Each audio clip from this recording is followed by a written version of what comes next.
Hi, this is Brent Feldman, and we're back with another episode of Mix and Matchbox. Today, I am joined by Jon MacDonald. He is the CEO at The Good. Hi, John. How are you doing? Great. How about yourself? Doing really well. Definitely. Thank you so much for being part of the podcast.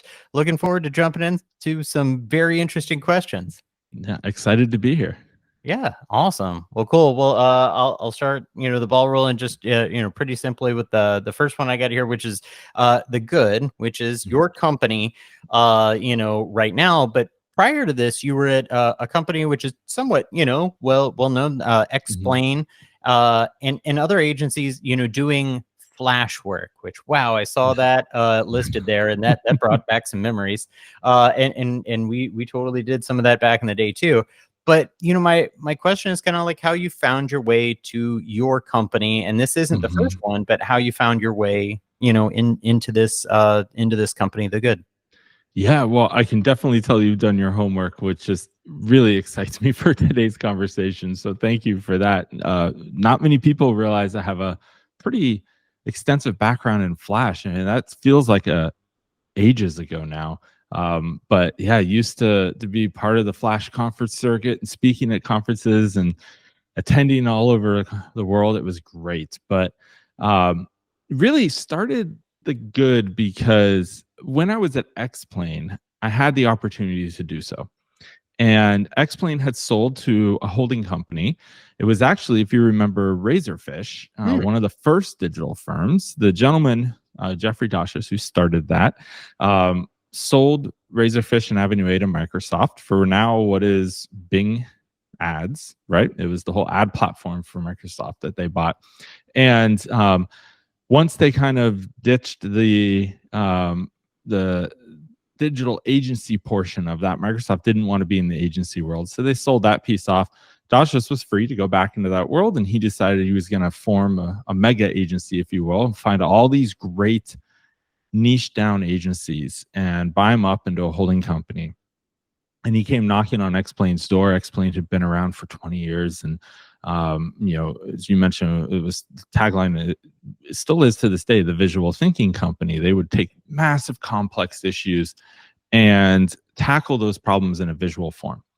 So the team that I was in charge of was the interactive team, taking those big processes that the strategist would figure out and make them an interactive tool that the company can then circulate throughout. So I remember doing a great project with UPS where we would follow a package. What happens when you hand a package over to a courier to when it gets delivered around the world? And we put cameras on boxes and like little holes in the box of the camera to show what happens going through the whole sorting facilities and everything. Turn that into a great interactive experience. And they use that internally for every new employee to come in and understand where they fit into that ecosystem, right? So really at that point, I was saying, there's Flash is great, but there's so much more that could be done here to solve really just larger usability problems on the internet. The biggest issue was I was searching for a pair of shoes. I wear a size 15. It's hard to tell. I'm 6'7". I can never find shoes online. Most of them don't make them in my size. Even Nike stops their running shoes often at 12s. All the best Air Jordans, all that kind of stuff are really hard to find in my size. So, what I got really annoyed by was the fact that I went on to find a pair of shoes and I couldn't even filter by size to find out what was in stock or even made in my size. And to me, that was so frustrating. And it was really one of the main genesis moments for starting The Good, understanding that there are bad online experiences everywhere. And I wanted to be part of eliminating those. That's cool. That's really neat. I'm going to shape the second question a little differently because I'm now interested, as you had so much experience in Flash. I guess maybe, and this may be just nostalgia's sake, but what was it actually working inside of Flash that was fun to you? Was it, the process, the end to end? Was it, like the animation part of it? Was it, what was the joy there? Well, The joy, we actually have to go back to when I was in college. I have a dual degree in computer science and visual arts, two departments that had never spoken to each other. And I was pursuing originally a computer science degree alone.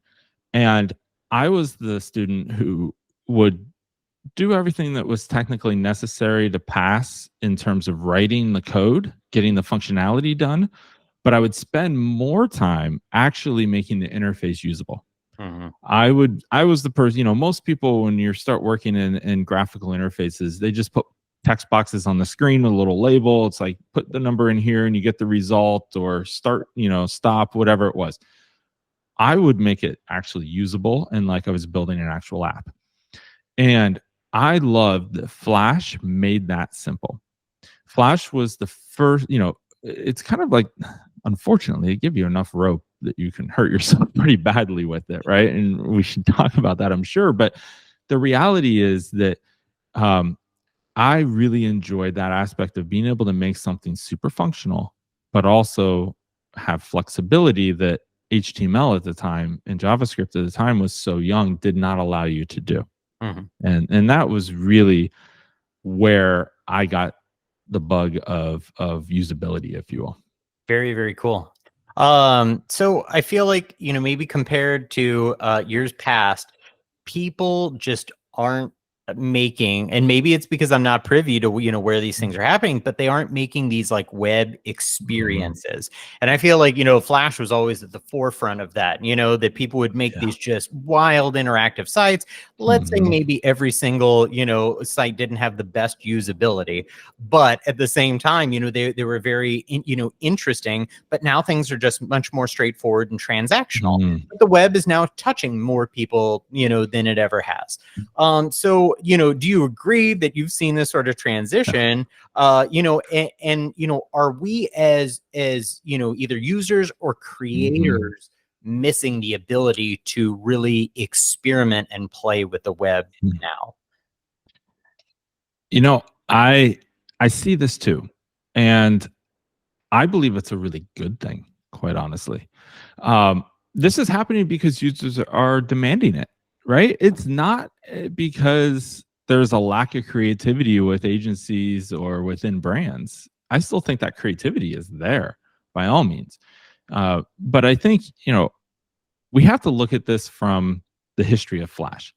Flash eventually got killed, let's call it, because of Apple, right? And specifically Steve Jobs, who said that the user experiences with Flash were horrible. On the majority of Flash sites, they were, right? It allowed creativity to take over without any bounds for usability, and often complete disregard for the consumer trying to use the thing, right? And it obviously didn't function on an iPhone very well either, so I understand that aspect of it. But everybody was having to figure out how to use these Flash sites one by one. And it was just super frustrating for a large portion of internet users. And I could feel their pain at times. I mean, I wanted to have fun with making the coolest app in Flash, but it had to be usable. And that always wasn't the case. And, there was just, this is back in the days of the first edition of Stephen Krug's Don't Make Me Think. Right? Like, why are you guys inventing the internet? Every single website. Stop that. You're making consumers have too much of a cognitive load. So fast forwarding to today, I think there's still enough room for brands to be creative. And I think that there's still room for them to ensure their website is a branded experience. I don't think that's going to disappear. But overall, I think I'm really ecstatic to see so many influential people help with the Good's mission. Which is to remove all of the bad online experiences until only the good remain. So I'm actually really excited that we're heading in that direction. Will it become more vanilla over time? I think there's a case to be made for that aspect. But I also think if we're using the internet to get jobs done, that it is going to be a much more effective at that.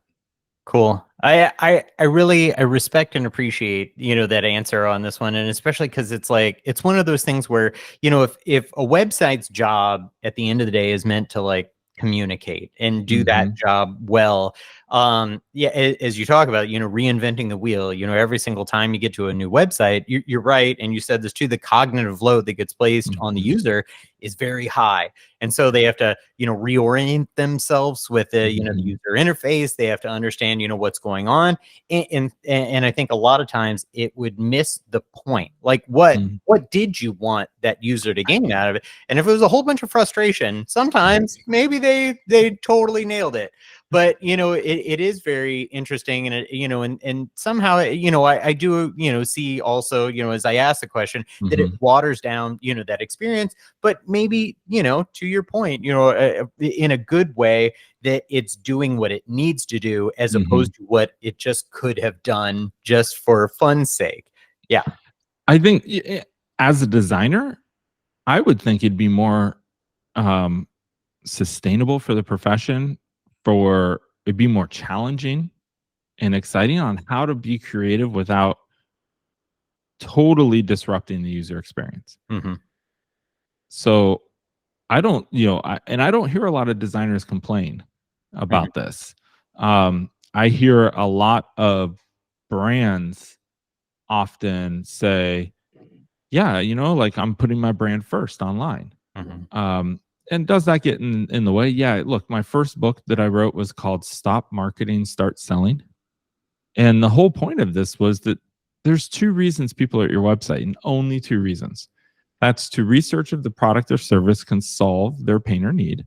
And if so, to convert as quickly and easily as possible.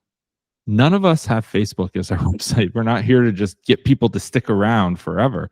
I've had clients approach us at The Good and say, yes, conversion is important and we want people to convert, but we think the best way to do that is to get them to hang out on our website. And let's put a music player on the website. I'm like, no, who's here to listen to music? They're here to buy your product. Hopefully, right? Let's help them do that. Having distraction of music is not going to make that happen. Yeah. I guess you could even say, like a designer's success is getting them to do that, that thing that you want that person to do, as opposed to like, did they have fun here? Yeah. Well, cool. Thank you. I do appreciate that one. All right. Well, after dealing with some like giant organizations, making websites during the .com boom, which is, definitely, honestly, a very cool experience that you've had. You earned, definitely a lot of cachet probably from that, in working with these, big profile companies. Do you have any feelings on, maybe thinking about UX and the web in general, how it's changed either, kind of tactilely or philosophically, how it's changed since those days? Yeah. Dating myself, and I've been doing websites and in this world since, 90s, right? So it's been a trek, and I have been very fortunate to who I've been able to work with. And for sure, most of the coolest digital experiences I've been part of happened early in my career. And I am thankful for that. But I wouldn't say they were the best or most usable or most effective digital experiences by any stretch. In fact, most are great pieces of art.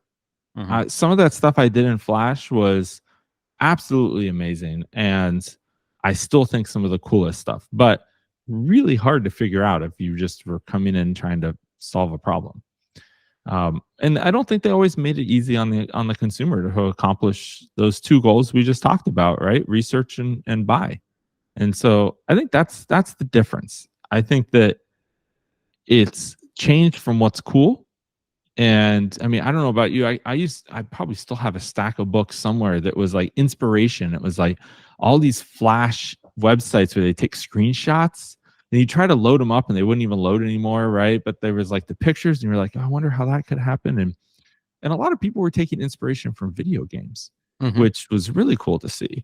But again, a video game, the goal often is to figure the game out, right? Not to get in and get out as quickly as possible. So those were always at odds with each other. Yeah, that's a great point. Yeah, I know, and I actually even think of some video game interfaces that look stellar. They're Mhm. so cool, but at the same time, you're like, all right, where's the options? Yeah. Menu. Where is it? And it can be interesting, but yeah, I think that's the thing. You're right. You're figuring it out, and that's maybe the Mhm. joy in it. That you're exploring, you're learning. But yeah, with the web now, it's definitely that's not the goal. Uh, Yeah. and I'm sorry, I have to say this after you mentioned, like the things loading and taking screenshots of Mhm. Flash. Actually, literally one of our very first clients, and this, I think it was we started in '06, but this was in '07. An architecture client brought us a Mhm. 128 meg Flash site, and they go, it's not loading. And I'm like, well, they're trying to load the whole thing, right up front. And Yep. I just, yeah, it just caused some absolute nightmares for people who didn't know what they were doing. That's for sure. Yeah. Yeah, it could definitely. Flash could be an issue more. Again, it gave people a lot of rope, and I think it created a lot of bad experiences. But thankfully, looking back, I was upset with Steve Jobs. He cut off a huge community and revenue source for me personally, Mhm. but has definitely been instrumental that change in where I am today. That's cool. Well, you're on, this is in addition to Mm. running The Good, and you're also an author, and you're also on the board of Feel, which Mhm. helps boost sales through sales experts with AI assistance. So, is there a point that, having a human in the mix is important as opposed to supporting, maybe a product that was just Mm. like, oh, AI assistance for sales? Y- For now, 100%. But I do think that will eventually catch up to be the same experiences. Uh, you know, that might be years, maybe even decades, but I do think it will happen. It doesn't mean that people don't like to purchase from people, however. And that's what I think will never change. Mhm. And so that's where, why I kind of jumped on with Feel when we got introduced, because they were talking a lot about how the product could help conversions, and that was where they really thought I could help fit in. I was advising on that, and true, I felt like I had some value to add there, but I also thought, well, if we're going to help conversions, this is more about that human connection and how you get people to convert into having a human to human conversation, which really is where Phil comes into the mix. They pick up the AI chatbot stops, and or where it falls short, right? So you have all these chatbots that are just pretty often not that great, pretty horrible, right? But really, they're great at answering the simple questions. When you start diving deeper and wanting to make decisions about products, and you want specific details or use cases, or even just to see someone holding the product, maybe something of that sort, it often doesn't happen very, very well online. So it feels great at this, and really can provide that human to human interaction that customers want, but really just don't often get as part of that digital experience. That's really cool. This podcast isn't to prognosticate on what that future looks like, but it is interesting as you kind of cite those examples about, like, it is the human touch in a lot of ways that Mhm. people are still kind of looking for, and sure, they could maybe hallucinate some experiences that AI has had in order to, like, Yeah. find some touch points of relation. You could definitely get down a rabbit hole of what it's meant to do, but Yeah. yeah, I agree that it's probably not there yet to take No, over on its own. That's for sure. unfortunately. Yeah, We'll get there though. I do think we will. We're a ways away from it, but I think we'll get there. yeah. Cool. You're big on CRO, conversion rate optimization, and mention in a presentation that you're looking at a landing page as just the tip of the iceberg. And Mm. so however, that you say that all that other stuff, let's say that you could still have a bad landing page, even maybe taking some of all of those other tactics that, Mhm. that are in the hidden portion, may amount to what is in theory a good landing page, but you still may not convert. So, what is all that stuff that is below the tip of the iceberg? All the stuff that, people are kind of missing but don't really see. What's all that stuff there? Well, I think we should maybe start by defining landing page, because I think that varies so much. And I hear different definitions of that every day. But I believe the landing page is any page whose goal it is to get the consumer to the next step in the funnel. Not always to convert, right? It's just get them to that next step. Okay. And that might be the conversion point you're hoping for. I would argue that is all you should be looking for out of a landing page. Because if a consumer could land on a page from a link, search results, right? Maybe a text from their friend, send them a link. Basically, it doesn't just have to be a page you're sending paid traffic to, which I think a lot of folks look at and say, okay, sending all this money to this page, I got to have it convert, right? Okay, so with that in mind, can you have a bad landing page and still convert, which I think was part of your question? Yes. But only if your product is a must-have for the consumer. So that the pain that they will go through to get that product is worth the payoff to them. Think about this. If I'm just casually looking at a product and it's a pain in the butt to actually get the information I need, I'm out. I don't have time for that, right? I want something that's going to help aid me in that journey. So, the other thing is, I don't know about you, but I assume this is the case for you as well. Even if I had a product that fit that definition, it was a must-have, I really, really wanted it, I wouldn't want to put up more barriers to purchase just to do that, right? Like, why make it harder? There's no justification for that. So this kind of leads, I think, to the next part of your question is what's beneath on the iceberg, right? If we're looking at landing pages as the tip, what do you think gets in the way of those? I think there's a lot of things that get in the way that people just don't consider.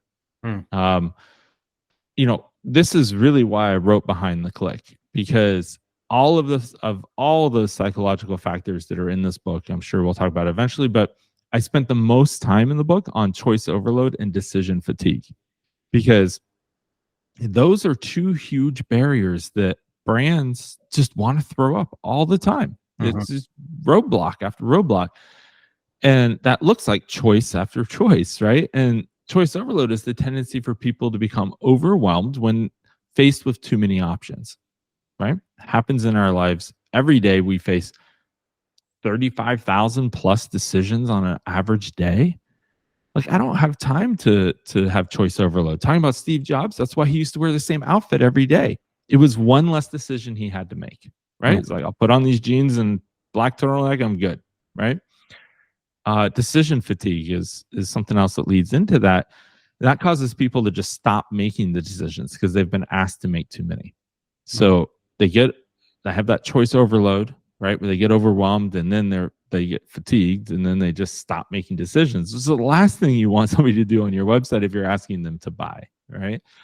So I don't know. Both of these, I think they cause the visitor to close the site, thinking they might come back to it when they're less fresh or overwhelmed, and they just rarely do. Yeah. So, you need your landing page to get people to the next step in the funnel, not to just flood them with all this information. I think, a lot of people, when they think about landing pages, which is why I wanted to start with the definition, because a lot of people think about that as the long form letter page that used to be really common 5-10 years ago, where you'd have a landing page and you want it to be a sales letter and you want it to like hit on every single objection and every single piece of information. You just want people to keep scrolling. It's the world's longest pages ever. The problem is, if you look at scroll tracking, scroll maps for those pages, I would say 1% or less actually reaches the bottom of that page. Yeah. And a lot of those, I would argue, are scrolling all the way down to try to find a footer nav, because it's often common to not have a header navigation on a landing page because people want you to stick around and read it all. So they're, again, instead of making it easy, they're increasing barriers by not giving you a choice in a navigation. They're just saying you have to read all this. And I'm like, well, I'm overwhelmed. I don't want to read all that. So really, by understanding your audience, you can use that knowledge to just help guide them to the best solution of the problem in the easiest, most effective possible way. which in Mhm. turn really helps your company reach your goals too, because they convert, you want them to convert, everybody wins. Yeah. Wow. We could do a whole nother podcast about Yes. refining decisions and landing pages. Oh my God. I I could. mean, that's why I wrote almost 300 pages about it. There we go. All right.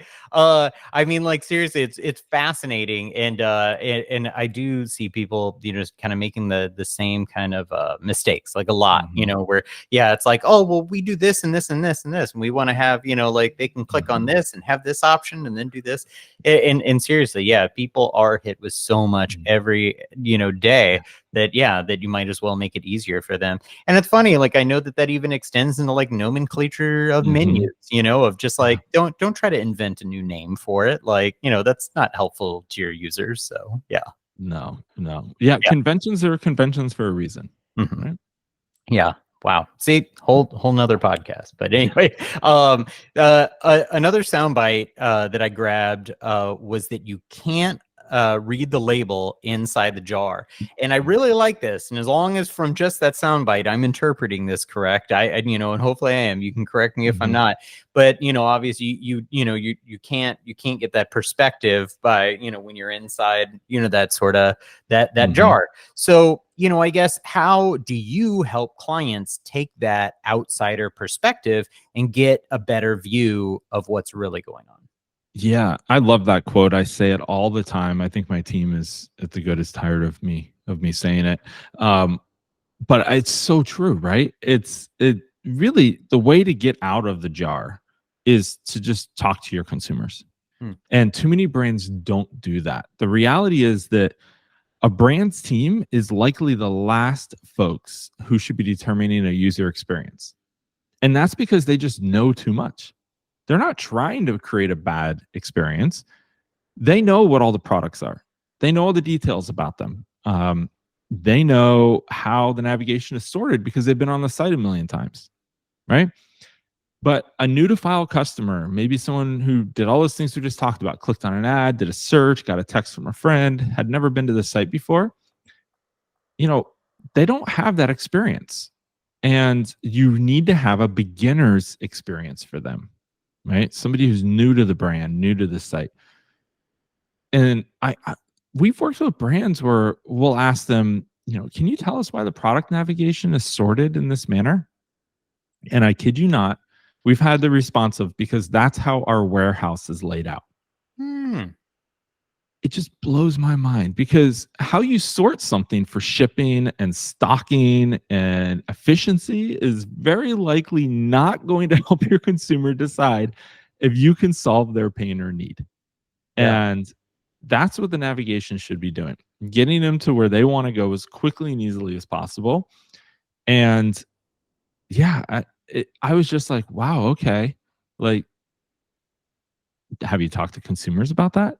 And the answer to that is almost always no. It's, it seemed logical.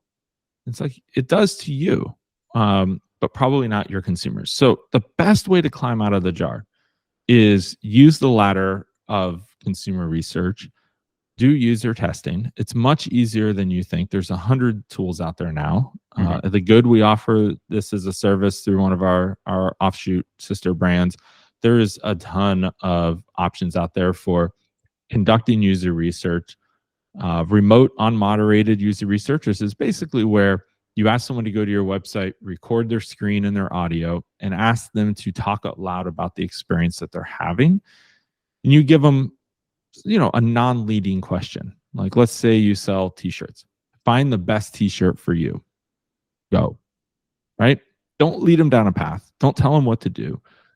And if you're able to do that and actually listen to what's happening, you'll gain so much empathy for the consumer. Cool. Love it. And I think it's such a good point. I feel like people need that perspective desperately. Yeah, and not just for the people who are thinking about their warehouse. Like, well, if that is your consumer that works in your warehouse and knows it, then you've nailed it. Actually, right. Like, I'm glad you're making a lot of sales to your staff. Like, that's what's going to matter.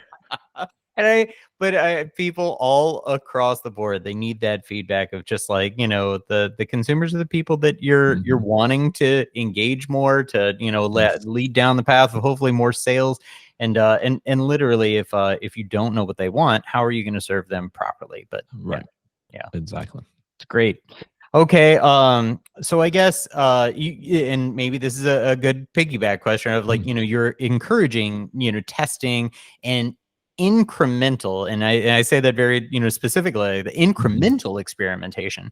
Do you feel like there's a natural tendency towards wanting to, tear down and build up? And is that dangerous or deleterious in any way? Yeah. We actually have t-shirts at the Good that say get 1% better every day. So you can probably guess the rabbit hole I would go down here. But yeah, look, the best way to think about this is you can either burn down the entire house and start over, or you can renovate room by room. Right. And just like some homes that have been neglected for years and years, you may need to burn it down and start over. It might be worth it. Right. But most homes don't get raised like that. They get renovated, right? This is where house flipping is all over TV shows now. I mean, like, very few people are knocking houses down and starting over. They're renovating. And the same goes for websites. The vast majority need a renovation instead of that large, really just, it's a massive capital expenditure to start over. And what happens is, usually when you start over, it becomes what they call HIPPO, right? Highest paid person's opinion, right? It really becomes their decisions, and the consumers seem to get left out. But when you renovate, often they want feedback. So it really goes hand in hand there, where brands are much more likely to include the customer when they renovate versus when they start over. Because a lot of times when you start over, you're going back to the creativity becomes key. Oh, right. We have this great opportunity to make the site look great. And maybe we could reorganize a few things that have always been problemsome for us and add these new features. What are the new features that weren't there 5 years ago when we last launched the site? And you lose the consumer in all of that. Or if you renovate, you're not thinking about, oh, we have to have functionality. We have to have this feature. Instead, you're saying, okay, how do we make the best navigation? Because we're overhauling our navigation now. Let's just focus on making the best navigation.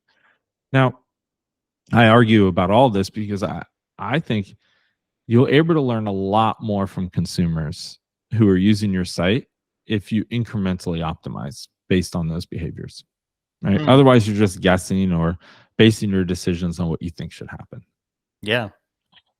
It's providing good inspiration as we're thinking about refining our website, but actually the whole goal that we have right now is to make a better user experience. At the end of the day, like, I think we did this like 3-4 years ago, and now we're actually like, how do we just make it easier? At the time when we made the last one, we're like, all right, cool. Well, let's play with this design style and these things here. And you're like, it's a portfolio site. We want it to look like representative of what we can do, right? But if you go to thegood.com, you'd see it's a pretty generic site. I mean, it's not that it looks unprofessional by any means. The goal here is to communicate what we do and who we do it for immediately. And I can't tell you that a number of SaaS brands, you go to their website and you're like, what do you do? How can you help me? I'm confused. And I don't understand that. Like, just say clearly the site's not for me. Tell me who it's for. And I'll know, okay, I should opt out instead of wasting my time looking around for that solution that probably isn't for me. Ooh, all right. All right, I got one little extra add-on question here. It's that let's say like Facebook maybe is a fine case study in changing little by little. We've seen the platform evolve, but at no point did they tear it down and build the whole thing back up. It's been like, oh, they switched up maybe the look and feel of this or move this notification in there. But how would you, as Facebook, know when you've done the right thing or the wrong thing, that every time you get a cacophony of user feedback that is usually negative? Do you, yeah. Yeah. Well, I think you've said it right. It's the incremental approach where eventually you're going to hit a wall where consumers aren't going to care, or they're going to care way too much. And you want that feedback, and you're never going to please everybody. Maybe not Facebook, but there's a great example with Amazon that popped in my head, where Amazon wanted to change the background color of their site. And they were really concerned that if they changed, they did use their testing on a whole wide range of colors. And what they found was if they changed the color, consumers thought it was a fake site. They were like, oh, this is a fake Amazon. This isn't the one I'm used to. So they're like, wow, we really can't change this. We didn't think that people would be like, oh, this is a fraud, right? I'm not at the right Amazon, so I'm not going to buy. It wasn't that they didn't like the color or that it was distracting in some other way. It was just, this doesn't look like the Amazon I know.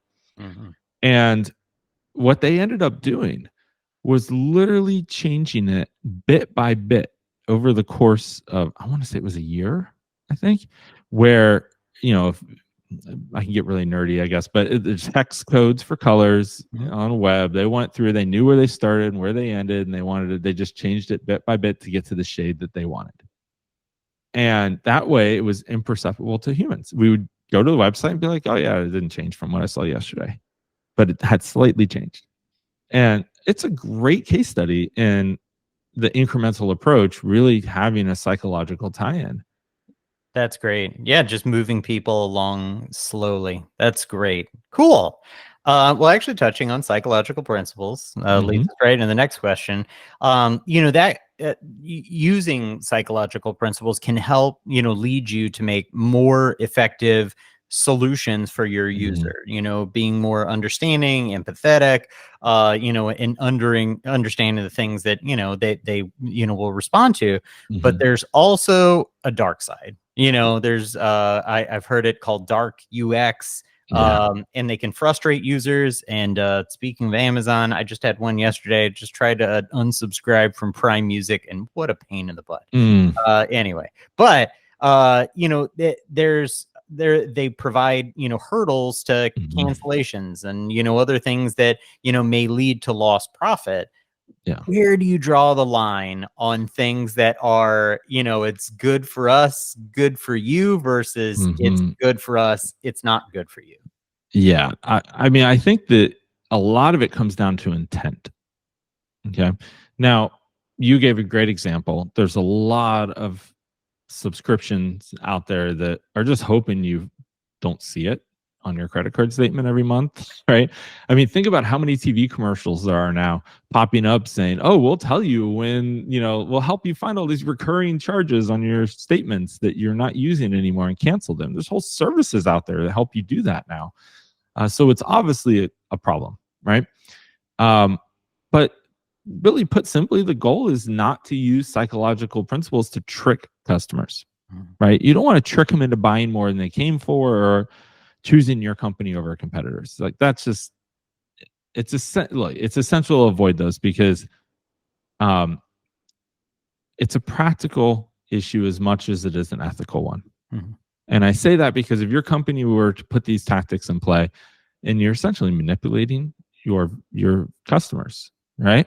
You're going to attract customers outside of that target market who would ultimately be unhappy with your product. So you're selling to unhappy customers now, right? You're going to increase that return volume because you've probably lied to them along the way or misled them in some way. Even if it wasn't overly intentional, you created a consumer who's going to be unhappy and want to return it. You're really going to kill your customer sentiment. It's just going to plummet. You're going to have unsatisfied customers. Again, not helpful in any way, shape, or form. Lastly, and most annoying for me, I think, would be to waste time, money, resources that could have went into attracting those who do need your product or service, right? Focus on that. Why not focus on providing the best possible experience so people have a great customer sentiment, want to talk about your brand, all these positives that can come out of that. But conversion for conversion's sake to bring in money in the short term, okay, but it's going to do a lot more harm in the long run. Yeah. And I like the focus on, even a reflection on intent. It's like, why are you doing this? And maybe just, sharing the thought about it, because that could yield that conversation, which really is like, are we doing this for the right reason or not?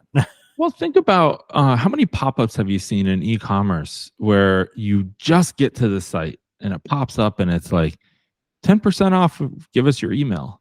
And then there's no close button to be had. There's a button or a link of text below the field that says, no, I don't like discounts. Mm-hmm.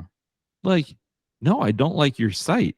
Like, it's not that I don't like discounts. I was in the middle of something and you interrupted me with your pop-up offering me a discount for something I don't even know I need or want. And you're telling me that I'm not going to get this offer again unless I give you my email address now. How does this possibly work? I mean, think about it as in a retail store. And this is where a lot of people just can't see somebody on the other side of the screen, so they don't treat them like a human. Yeah. Right. If it was a retail store and I walked into a store, an associate popped out in front of me, put a clipboard in my face, said, give me your email address for a discount, I'd be like, what are you doing? I'll buy. There's tons of other stores that sell this stuff. I'm going to go elsewhere. Right. It just doesn't make sense. But because you can't see the human, you're treating them like a number in Google Analytics. You go ahead and do it.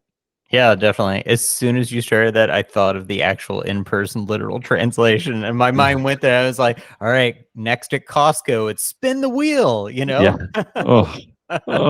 Yeah. Think about how much that would hurt Costco's brand, who, is all about premium products at a good, I mean, their Kirkland is like, I just read an article, like their vodka is made by Grey Goose or something, like one of the premier brands, right? And like nobody wants to talk about it because it's got Kirkland's name on it, but everybody who buys it is like, this is amazing.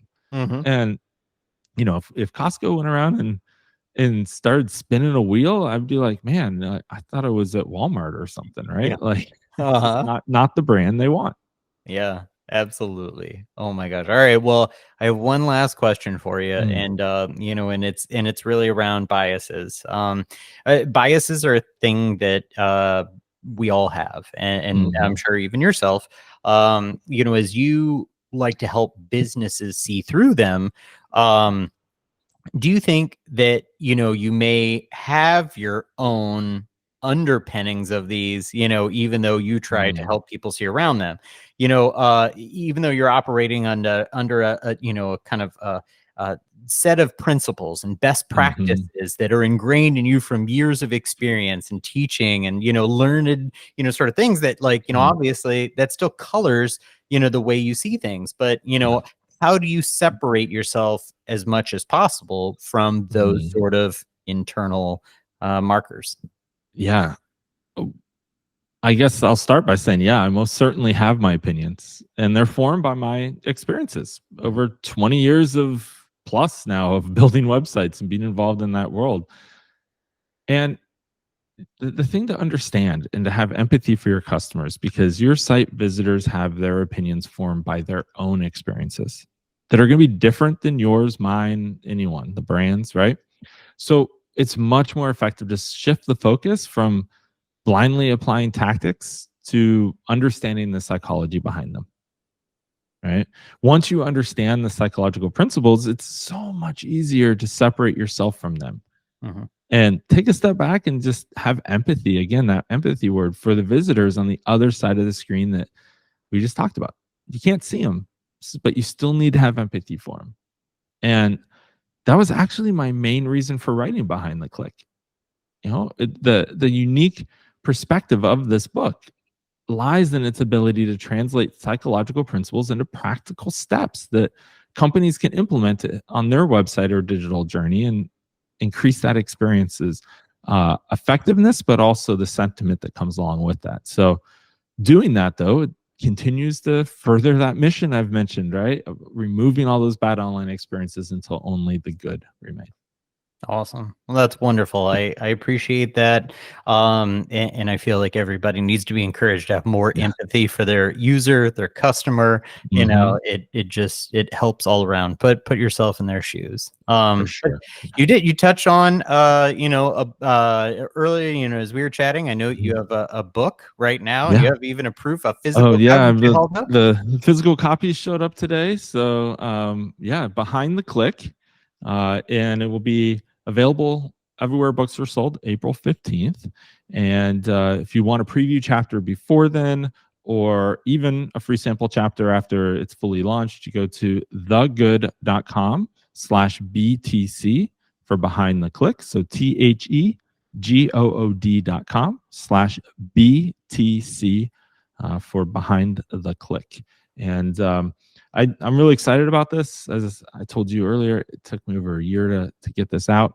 It's almost 300 pages. It's quite a thick book, and but it's an enjoyable read, packed with the psychological principles as well as examples of how they're being used and how you can deploy them as well, and an understanding of what your consumers are going through, right? So that when you see a checklist of best practices for optimization, you're saying, okay, this one applies to me, or man, these don't apply at all, or at the very least have some understanding of why they might be, and I'll put that in air quotes, be best practices, right? Which is a whole nother podcast episode we could do, I'm sure. But Totally. Oh my gosh, so many rabbit holes. Good information all around though. I really appreciate it. So yeah, John, like seriously, thank you so much for being on the podcast. yeah, This has been a lot of fun. Thank you so much for your answers. yeah, well, thanks for doing your homework and asking such great questions. I really enjoyed myself. Oh, awesome. All right. Well, this has been another episode of Mix and Matchbox. I'm your host, Brent Feldman. We'll be back soon with more content. Please like and subscribe. Thanks.